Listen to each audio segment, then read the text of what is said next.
Praise the lord. దేవునికి మహిమ కలుగును గాక. దేవుని బిడ్డలందరికీ ఉదయకాల శుభములు, వందనాలు తెలియజేస్తున్నామండి. యేసే మనందరిని ప్రేమించి మరి యొక్క నూతన దినాన్ని మన జీవితంలో అనుగ్రహించినందులకై దేవునికి మనం కృతజ్ఞతాస్తుతులు చెల్లింపబద్ధులమై ఉన్నాం. దేవుని బిడ్డలారా, జీవము గల దేవుని వాక్కు అనే కార్యక్రమంలో ఈరోజు యేసే మనకిస్తున్న వాగ్దానం మత్తయి సువార్త 5వ అధ్యాయము 4వ వచనం. దుఃఖపడువారు ధన్యులు, వారు ఓదార్చబడతారు. చదవబడిన ఈ లేఖన భాగంలో యేసుక్రీస్తు ప్రభువారు మనందరికీ తెలియజేస్తున్న మాట, ఇస్తున్న వాగ్దానం, దుఃఖపడువారు ధన్యులు, వారు ఓదార్చబడతారు. దేవుని బిడ్డలారా, లోకంలో చాలామంది వారి సమస్యలను బట్టి దుఃఖపడుతున్న వారు లోకంలో చాలామంది ఉన్నారు.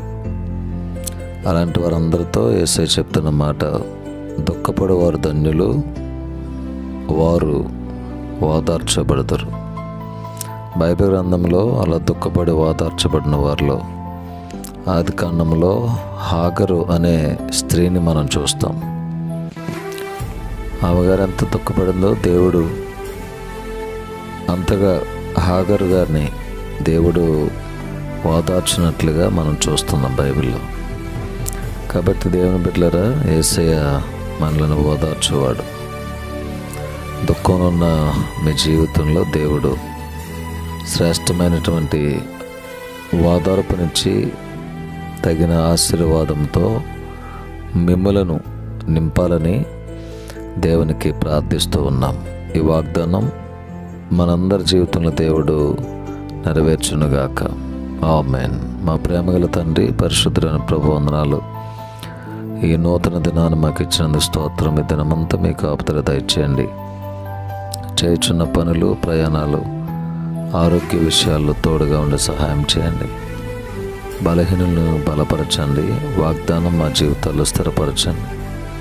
చదువుతున్న బిడ్డలు, ఎగ్జామ్స్ రాస్తున్న వారికి మంచి విజయాన్ని ఇవ్వండి. వ్రాయడానికి సిద్ధపడుతున్న వారికి చక్కటి సిద్ధపాటునివ్వండి. ఈ దినమంతా మీకు కాపుదల దయచేయండి. యెరూషలేమునకు క్షేమాన్ని ప్రకటిస్తున్నాం. తోడుగా ఉండండి. మీ ఆశీర్వాదం మాకు సమృద్ధిగా దయచేయండి. ఈ ఉదయకాలపు దీవెనలతో మమ్మల్ని నింపండి. యేసయ్య నామంలో ప్రార్థించి వేడుకొని పొంది ఉన్నాం తండ్రి. ఆమేన్. తండ్రి, కుమారుడు, పరిశుద్ధాత్మ త్రియేక దేవుని దీవెనలు సదాకాలం మనందరికీ తోడే ఉండునుగాక. ఆమేన్. May God bless you all. May God bless our India.